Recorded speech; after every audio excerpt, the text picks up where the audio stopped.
It's that lunchroom chatter podcast, you know? Where you sit up and think about fucking your girl's best friend, but you can't because your girl's a fighter and she'll fuck you up. This that lunchroom chatter podcast where you lay up and think about being a porn star, but you can't because you come too quick, so you gotta eat the pussy for 95 minutes. That kind of shit. This that lunchroom chatter podcast where you in bed at night thinking about beating your meat, but you can't because you live with your mama. And she bust in the room and say, bitch, get the fuck up. Mama, why you ain't knock on the door first? This that kind of shit.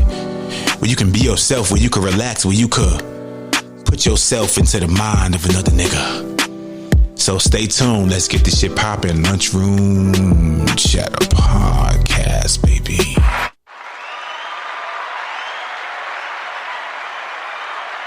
Brand new LCP. Yes, sir. You guys are tuned in right now, man, to a brand new episode of that Lunchroom Chatter podcast. Again, you guys know what time it is. This is that. Brand new LCP. Now, before we dive into some shit, I got a special episode lined up for you guys. But I want you guys to know, man, over the next maybe 2 to 3 weeks, I'm taking big, major risk with the podcast. And I need you guys' support, man. So when you guys tune into the episodes, please make sure that you guys reshare it on your social media accounts, please. Whether it be TikTok, Instagram, Snapchat, OnlyFans. I don't get wherever you listen to your shit, even if it's OnlyFans. As you twerking that ass, have the podcast in the background playing. Please have the podcast in the background as you twerk that ass, because like I said, man, I'm taking major risk with the podcast. The podcast is doing great. I'm trying to keep it growing, trying to elevate the podcast. And again, you guys can contribute, donate, fine. I don't give a fuck if you donate $1. My Cash App is $NYC Story 718. My boy got me to start a Venmo. My Venmo is Lunchroom Chatter Pod. And for you guys who stay locked in, stay tuned, and I want to clap it up for you guys, man. Now, on this episode, man, I want to talk about cheating. And I want to focus on cheating, and I want to think about, is there ever a right time to cheat? Is there ever, I don't want to say an excuse, but is there ever justification for your cheat? Because we know people cheat. Celebrities cheat, regular folks cheat. I don't give a fuck if you're black, white, Chinese, Asian, Jack, whatever the fuck you are. People cheat. I think that's a fact at this point. But is there ever a reason for your cheat? Because I had a conversation, and I also want to revisit an old voice message, but I had a conversation with someone who I met on Instagram, who follows the podcast, and hold on, I want to pull up what she said. If you're in a relationship and you're not getting the affection from your partner that you wish you had, and Lord knows I've been in a situation like that where I'm not receiving the affection, whether it be intimacy, whether it be just sweet things in general. I'm not receiving that. And I've had friends who told me, hey, John, you should go cheat. John, you should cheat because you will be within your right to cheat as a man. And they were telling me and giving me justifications as to why I would have been 100% okay to cheat, but I still didn't cheat because I believe that it is important to have conversations with your partner, even if the conversations are ignored and they're not understood. I believe that it is a 1,000% important to continue having conversation with your partner, because that is the key for a mature relationship, whether or not the outcome of those conversations are beneficial for myself. Now, I want to pull up an old voice message. I believe that the question from this voice message were, what would you do if you go through your man's phone or some shit like that and you find out he's married with kids or some shit like that? So I want to play this voice message. This was from 2020 because, like I said, I wanted to revisit this. So let me see if I get this pulled up, and we're going to dive into this voice message. Let's get it pulled up. So I find out that the man I've been dating for 2 years has a wife and 2 kids. The first thing that I would feel is definitely anger. I would feel hurt. I would feel betrayed that somebody I love could lie to me for 2 years. I don't think that I would do anything to get them back, honestly. There's no point in any revenge or hurting them back. They didn't care about me enough or respect me enough to be honest with me. And I would just want to move on at that point. There's no point in me harping over this. The relationship is done. It's over. And I don't want anything to do with this person. See, I want to clap it up because that's a grown-ass answer because, again, now that situation changes things because, first of all, she found out that the motherfucker had kids on the side. Like, that's a game changer. Like, this ain't no Dwayne Wade, no Gabrielle Union shit. When you have a child, now cheating is already bad enough as is. But when you cheat and you have a kid on the side, that is a boo. Because that is a double smack in the fucking face. Like, bitch, you gonna go cheat, and then on top of cheating on me and now putting my life and my physical health at risk because you out there fucking somebody. You're fucking them raw, bitch? Boo again, nigga. Oh my God. Ooh, you a lie. That's some bullshit. Now, I came across a video. You guys know I love my YouTube. I came across a video on YouTube. This was from the doctors. This was from 4 years ago. Now, the question posed in this video was, when is it okay to cheat? So I want you guys to listen to this video because, like I said, some people believe that you are within your right to cheat based off of if you guys are having a rough patch and things are not going well. Now, I had a conversation with a longtime friend who shall remain nameless, who expressed to me that she's going through a situation trying to get her partner back because she cheated. Now, she's in a relationship. They were going through a rough patch and she stepped out. She cheated. She had sex with somebody else. And now, due to her doing that, now she's trying to play catch up and trying to get her partner back. And now she's taking the steps that she believes she has to take to get her partner back. But it's tough. Cheating is tough as is for both parties, for men and women. But like I said before, when it comes to men, that's a huge pride hit. Like knowing that your woman, somebody who you love, somebody who you are in a relationship with, was laying down having sex with another man. Now, we all know everybody got passes. Everybody got past histories, whether it be somebody had a whole phase in the past or somebody got tons of exes. But when you enter into a relationship with somebody new and that partner envisions a future with you, they don't ever want to envision you fucking somebody else. Especially not men. Again, I can only speak from my point of view. Like me as a man, if I'm dating somebody, like what she did, before she met me, like that kind of don't matter because I wasn't there, and I would hope I don't got to see those motherfuckers again. Now, if she got motherfuckers that she fucked in the past and now they still around and they still best friends, whatever the case may be, you know how motherfuckers be doing some shit and then they kind of just, oh no, this is my bestie. Now, bitch, that's your ex, bitch. That ain't your bestie. Boo. You motherfuckers who be out here doing that shit. Turning your exes or past flings into, this is my bestie now. Now we're cool, bitch. Fuck them and fuck you too, bitch. We ain't doing that shit. We ain't doing that shit. So I'm talking about, like I said, most people from the past, you never got to see the motherfuckers again. Never. You don't. So if I date a woman and now, let's say, for example, I've been with her for, let's say 3 years. And now she cheat on me.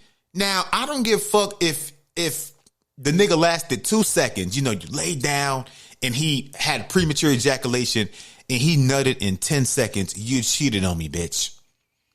Because regardless of what you say, I'm just going to envision, like men, as men, when our girl cheat, we envision the worst.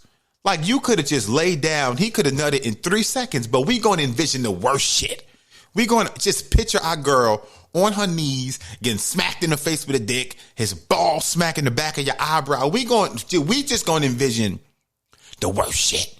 And that's why I say when you cheat, you can't really get mad how somebody else interprets your cheat, especially your partner. The only way to avoid that is to not fucking cheat. But let's dive into this video on YouTube.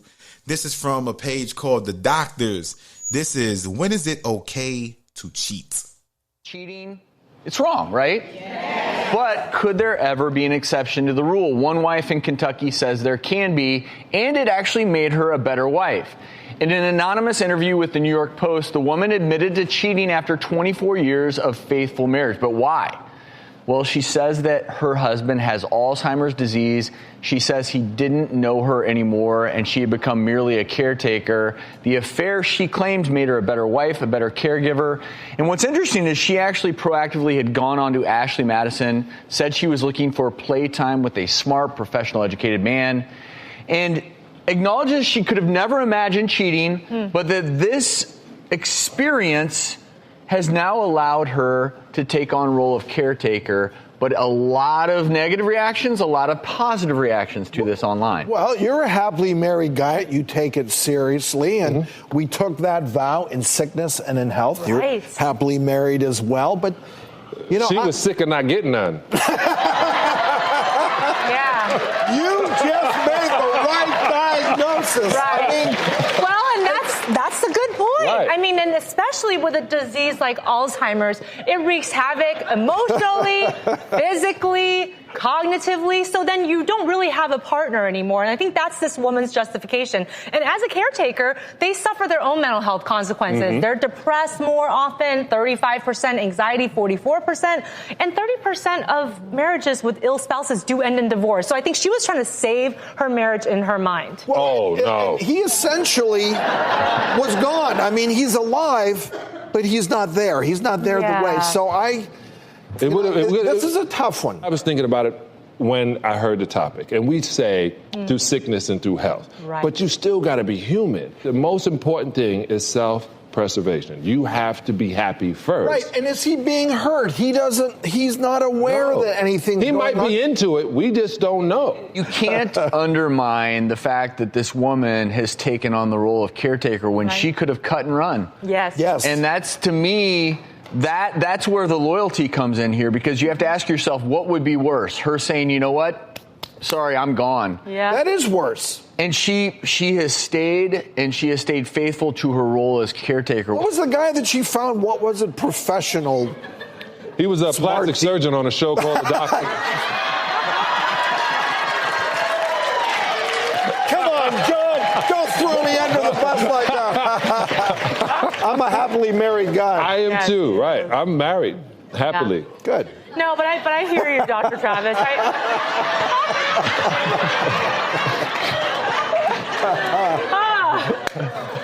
Wow. Well, the best part is when your resident psychologist is going to try to give us true takeaway. John, for 30 seconds, no jokes. Go ahead. Yeah. Wow. Okay. So we have to really emphasize how caregivers take care of themselves, because they don't. Their entire roles are all around them taking care of a person who they used to be a partner with. And so this is one of her ways of watching out for herself and taking care of her mental health. I want to pause it for a second, because this situation, this scenario is raising an interesting fucking point, because you guys know I'm a visual thinker. So if I'm a caregiver and now my partner has Alzheimer's or is bedridden, whatever the fuck the case may be, obviously I'm not being pleased sexually. I'm not. That's just the facts of it. So again, people have needs.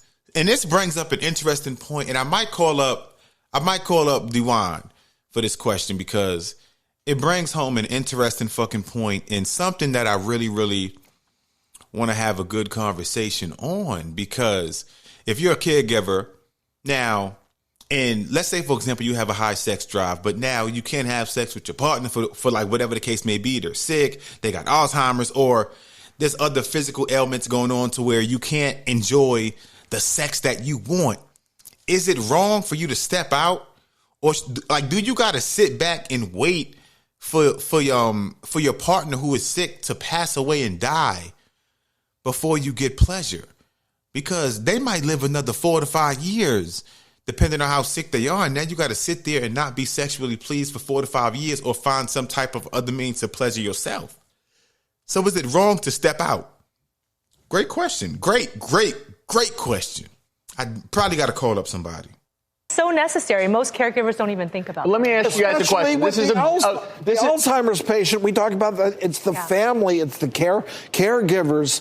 That's the collateral damage with this disease process. So I think you make a very valid point, and it's very important. Let me ask you subjectively all of your opinions on this, because where I question this is, At what point do you seek out companionship just because you want a hug from someone as opposed to seeking out sex? Right. Is there a difference there? Because in an ideal world, you they would go find hand in hand, right, John? But do they? Literally. Do they? Because there's good data out there that things like oxytocin, that feel-good hormone, when you hug someone else, it's just as powerful from a hug as it is theoretically from. So let's talk from a bear hug.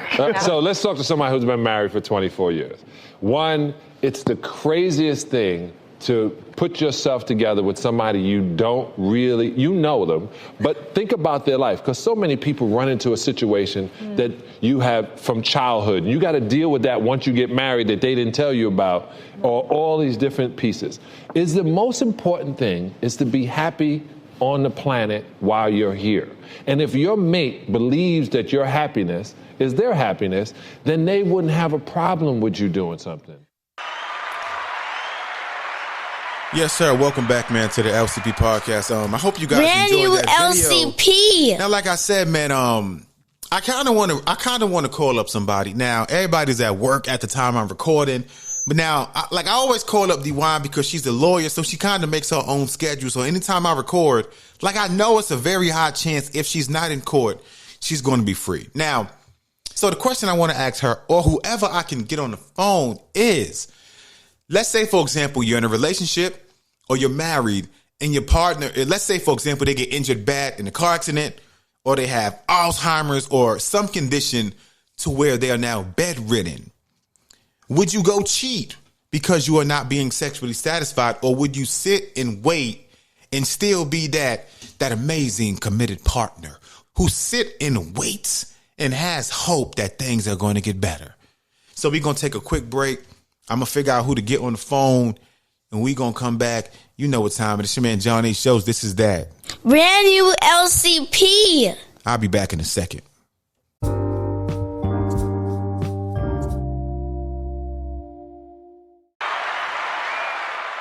Brand new LCP. Welcome back to the LCP, that Lunchroom Chatter podcast, man. You are tuned in right now to a special episode entitled Cheat Sheet. Now, I had a pivot in the middle of the fucking episode because I was going to call up D, but I decided not to because, number one, she's not married. Now, the question I posed was, if you are married, and let's say, for example, you have Alzheimer's or a grave condition happens, and now you are, let's say you're bedridden, and now you are no longer able to physically please your partner sexually, would you be okay with them stepping out? Or vice versa, if the situation was reversed and now you're bedridden, would you be okay with your partner stepping out and getting that pleasure elsewhere due to the fact you are no longer able to physically please them? And I figured, you know what? Let me go on Instagram. Let me hit up a couple married folks I know and see if they would share their opinion on the situation, because that situation would pertain to them more as opposed to someone like me who's not married, or someone like D who's not married. So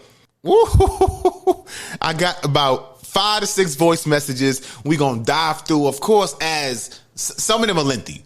So throughout the lengthy ones, I'm going to pause it, interject, give my opinions, and we're going to have fun. We're going to make it entertaining. We're going to dive into some real conversations, real topics, real shit. And I hope that it provides great content for you guys, as well as some uplifting, great opinions. So let's dive into the first one. All right. So I want to say there is never a situation where it's okay for my spouse to cheat. However, given the circumstances that you gave, if it's a health condition or I'm bedridden, I want to say we had an arrangement. Like, we talked about it and we decided that if something ever happened to us where we have to be the sole provider for one another and we physically cannot have sex, I'll be okay with him going out to have sex with someone else. I just don't want to know about it. But I don't want to call it cheating either. So, I don't know. That's a good question. That's a good conversation starter, I must say. But Alzheimer's, though, I mean, neither one of us gonna remember it. So I guess is it really cheating? So I don't know. I want to clap it up for her because that's a great answer, man. See, and also I want to give her the positive because, like I said, she acknowledges that, okay, if I'm bedridden, I'm no longer able to please my man. But so you could go out, You could do whatever the fuck you got to do, but I just don't want to know that you're blowing out Betty from the back. So clap it up for her having that mindset to acknowledge and accept that, because regardless of how you guys feel, now I have voice messages that are the complete opposite, where somebody said, I'm not going to cheat and I don't want my partner to cheat, even under the conditions that they are not being sexually pleased. So like I said, we're going to have fun. We're going to make it entertaining, and we're going to try to provide as much insight as possible to keep you guys involved, to keep you guys engaged. And like I said, if you guys ever want to give your opinion, my DMs on my Instagram is Lunchroom Chatter Pod. Y'all can slide in them things. Slide in those things. It go down in the DMs, baby. It go Brand new down LCP in the DMs if you ever want to contribute your opinion. And let's dive into the next one. Again, same question. All these voicemails are in response to the same question. So let's see what Homegirl had to say right here. I think it depends on the time of our lives. Like, if it were to happen in the near future, I'm still young, but being the type of person that I am, I'd be heartbroken. So many emotions. Like, I'd be angry. I don't know. I think I wouldn't have the strength, I guess, to be with someone intimately, because I'd be thinking of my husband and along with my son. My husband and I have talked about it jokingly, that if we've ever split, it'd be hard for me to date because my world revolves around my son, and it'd be different for him. He said he can date, so I think it really depends on the person and I guess the time it's all happening. I want to clap it up for her, but see, that's actually pretty interesting, because they're a couple. I believe that they're married, but on one side, and I'm glad that she can acknowledge that they have had the conversation, even if it was jokingly, because sometimes you kind of got to joke or have a sense of humor to kind of get through some tough talking points.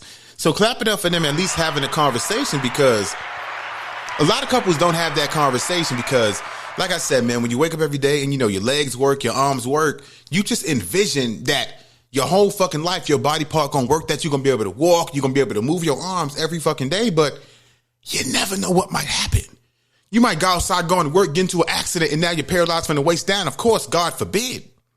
But the reason why I bring these conversations up and I have these kind of topics, because you never know what can happen.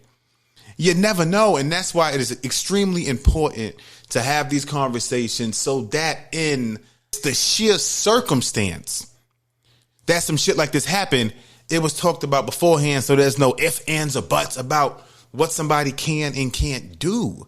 But in her situation, it's different because she acknowledges that, hey, me on my side, I probably wouldn't be able to do it. Now, my husband, he said he cool. He'll be able to do it. He'll date. But see, for men, it's different, because a lot of women, like, when they get attached so much emotionally, and like she said, her whole life revolves around her son, so it's different. See, as men, we could love our child, love our partner, but hey, bitch, if your pussy ain't working, or if you can't do what you did before, a lot of times for men, it's easier to just go get somebody else. Now, going to somebody else don't mean we don't care about you, but you know, we horny and we trying to get our shit off. Hey, sometimes it gotta be got off. It is what it is, but I want to clap it up for her for sending that voice message in. I love that voice message, man. Now, had another one come through from somebody who I really think is dope on Instagram, man. Now, she always gives great opinions, and you know, I feel like as if she tries to not give her opinion, but I think she's dope. So sometimes if it's conversations that I feel like applies to her, like sometimes I go out my way because I really like her opinion and I really appreciate, you know, when she shares her voice. So I got a nice lengthy voice message here. Again, the question was the same thing. So let's dive into what she had to say. And again, hers is lengthy, so we're going to pause in between. We're going to dissect it because I love the lengthy voice messages. So let's clap it up for that lengthy voice messages, because lengthy voice messages make for a great show. But and that's why I always encourage, hey, send in a voice message, because it makes for great content. You guys get to listen. You guys get to hear somebody else's voice aside from just myself. That's why I hate when I ask a question and somebody's sending a text reply, because 9 times out of 10, I'm not going to read it on the show, because when I read it, it's going to be in my voice. You giving your voice behind what you say, it gives you a voice outside of just me basically regurgitating what you sent me to say. So let's dive into what she had to say. So this is where my opinion isn't going to be popular. If my husband were to ever be diagnosed with Alzheimer's and I was his caregiver, I 100% would not cheat on him to have my needs met. And vice versa. He would 100% not cheat on me to have his needs met. And here's why. Both of us agree. Hold on. I want to pause it for a second. Because she brings up a good point. Now, I believe that, of course, with her being healthy and her husband, I believe, is fully healthy. It's easy to say what your husband will and won't do. Because the part she mentioned was that, hey, on my side, I will 100% not cheat on my husband. And now she said on the flip side, I 100% know that if I had a condition and I was no longer able to please my partner, he would 100% not cheat on me. Now, it's easy to say that, when the situation has not yet presented himself, but feelings matter. Emotions matter, especially in the heat of the moment. So let's say, for example, God forbid something happened to her and now he's been the sole caregiver for her. They have small kids. So now he's doing everything with the small kids, going to work, coming home, being the caregiver. And now he's not able to release that inner stress sexually. You never know what somebody will and won't do when the situation presents itself. But let's dive into what she had to say, because I'm sure, and again, I haven't heard these voice messages yet, but I'm pretty sure she might provide some great details and some great context behind why she feels her husband will 100% not cheat. We believe marriage is, and I think that's where a lot of people are going to disagree with me, but I didn't get married to have my own needs met. I didn't get married to make myself happy. I didn't get married for any of those reasons. I got married because of what I believe marriage is, and my husband would say the same. We believe that marriage is a lifelong commitment to a constant refining process where you learn to love somebody. Marriage is what I believe is made up of 4 different kinds of love. So there's erotic love, which is in marriage, and then there's friendship love, where you can talk about anything and they're your best friend in the world. And then there's the brother love, the family love. Like it's a closer bond than friendship, and this is your family and you would do anything for them. And then there's the agape love, which is unconditional. Under no condition will our love ever change for one another. Under no condition do we decide that we will not love one another. I want to pause it because she's breaking this shit down. Brand new LCP. She mentioning 4 kinds of love. She in her bag right now. She breaking it down. Ooh, top notch. Now, of course, like she said, the last kind of love, the agape love, I want the agape love too. But again, me being maybe not as mature and maybe a little bit more petty, even with me wanting the erotica love, the agape, all the types of love she mentioned. Now, if we get to a place and now your coochie, now the box ain't working, or now you can't please me sexually, of course I still want the agape love, but I might get the estepe out the crib and get some somewhere else love. Now, again, and I know that when people, they attribute certain things to, if you step out under certain conditions, even if my partner is bedridden, that you don't love your husband, that you don't love your spouse. Now, you guys heard in the clip earlier in the episode where the woman said, hey, me stepping out, getting my needs met sexually and coming home and still being an amazing caregiver for my husband who can no longer sexually please me. She said that she believes it made their marriage better because she was no longer being a caregiver, and now you're being a caregiver. And now some days as being a caregiver, like I said, I've been a caregiver before. It's exhausting, it's tiring, and it's a thankless job, especially if the person has Alzheimer's or they can't even remember your fucking face. It's a thankless job because you do everything for one particular person, and sometimes you might not get a thank you because they might not even remember who the fuck you are, and that's frustrating. So yes, when you're personally frustrated and now you're sexually frustrated on top of the personal frustration, yeah, sometimes when you get that pleasure outside the house, you kind of release that built up frustration. And sometimes that can be beneficial. It can be positive. So that way you can come home less frustrated. Now you're less grumpy. Now somebody got Alzheimer's. Let's say, for example, they dropped the fucking cup on the floor and now you're mad like, nigga, I said stop dropping the cup. But when you release that frustration, it seems as if it's like a big weight off your shoulders. So like I said, we're going to dive back into her message. And I love this shit because she breaking this shit down. She coming with the schoolwork. She coming with like she just researched the shit. I want to clap it up. This what it sound like when you in your bag. But let's dive back into what she had to say because I'm learning. She teaching. Go ahead, teach me some, sis. Teach me some. And love ebbs and flows between those 4 other types of love. And there are going to be seasons where there's no way that you can operate in all 4 at the same time, at the same intensity.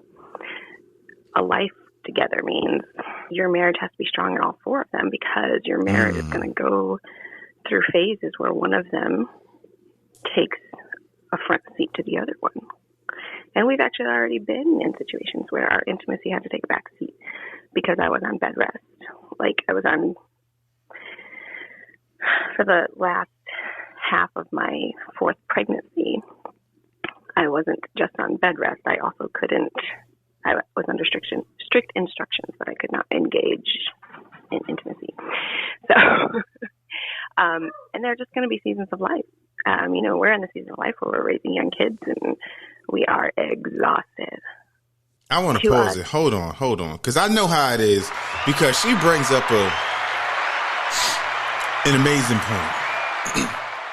Now, I believe that, of course, that point is it's not the same as if somebody has Alzheimer's or they have a condition that is with them for the rest of their life, because I believe that everybody out here who has had, a child experience, I'm talking about in regards to if you're a man and now your partner gets pregnant and now sometimes you can't, a lot of times like she said, depending on how the pregnancy is going, if the pregnancy is going great, it's going bad, or maybe something pop up during the pregnancy and now you can't engage in intercourse. But those are temporary bumps that might restrict you from being able to engage sexually with you. Those are temporary. Now, what I'm talking about in relation to the question is a permanent bump. I'm talking about somebody came and built the fucking Great Wall, and that shit is made of steel, it's made of metal, it's made of bricks, it's made of fucking Black Panther titanium, to where that shit ain't never coming down. Now, like she said in regards to her having a tough pregnancy and now she can't engage, those are temporary. Like those are barriers that's made of plastic to where, okay, it's we see it, it's up, but eventually you could just go ahead and rip that fucking plastic off. But we talking about permanent roadblocks. And I believe that, and again, maybe I'm wrong.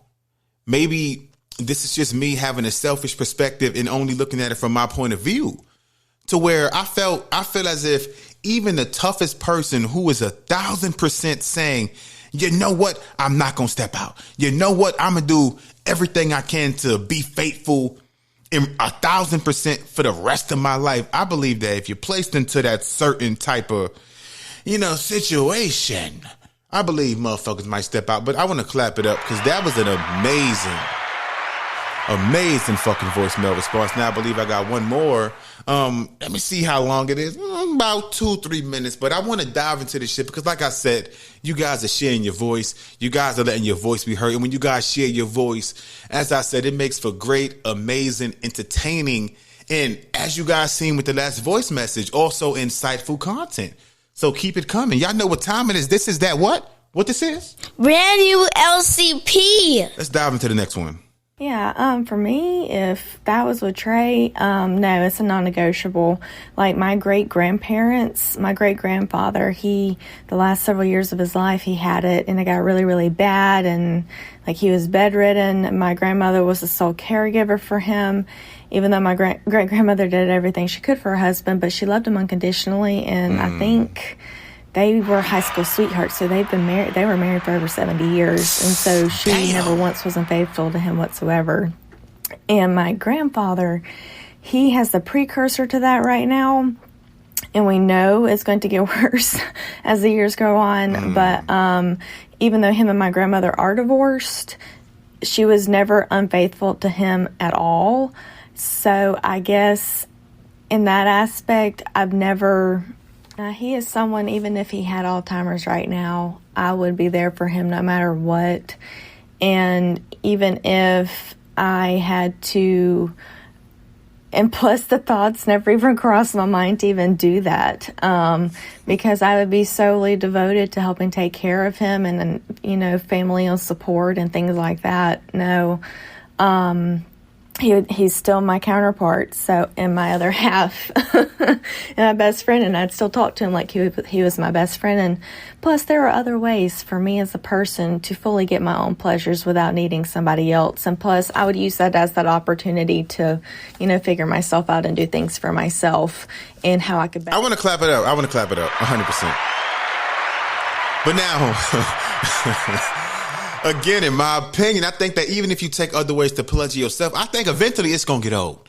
You can buy all the sex toys in the world. I don't think nothing can make up for a human penis. You could buy 40 roses. You could buy 40 dildos. You could buy a fucking AI sex doll. But I don't think nothing is going to replace that human pee-pee. Maybe that's just me. Maybe that's my immature, childish, as you can say, what you're thinking. But I just want to have a real conversation, man. But like I said, I really respect and admire the fact that people can voice their opinion, because as you guys seen, some people would be okay with it. Some people won't be okay with it. Some people will accept it, as you seen in the first message where she said, yeah, if my partner do that, I'm cool with it. But nigga, just don't tell me. And I love that, because you seeing all different types of answers. Like you seen answers from people who are black. You guys are hearing answers from those who are Caucasian. So it's a tough situation across the board. And that's why I have these conversations, so that people can actually have these type of conversations with their partner. Now, I believe there's one more part to her answer that I want to get into. Let's get into that. Trey and I we're big on communication. So even if he would talk to me about that, and he would be in obviously I would have to be in a very lucid state to talk about it, but he would, the thought would never cross his mind either, but even if he did, we would communicate and talk about it.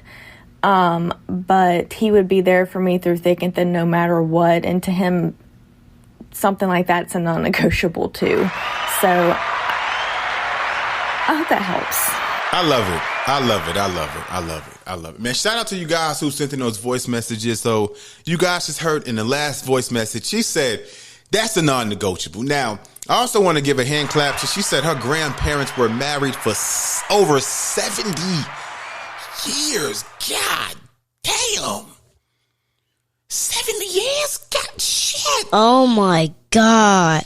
Now, again, I believe that, of course, a lot of that has to do with the time period, because now we see motherfuckers married and they be divorced. You be like, bitch, y'all just got married last year.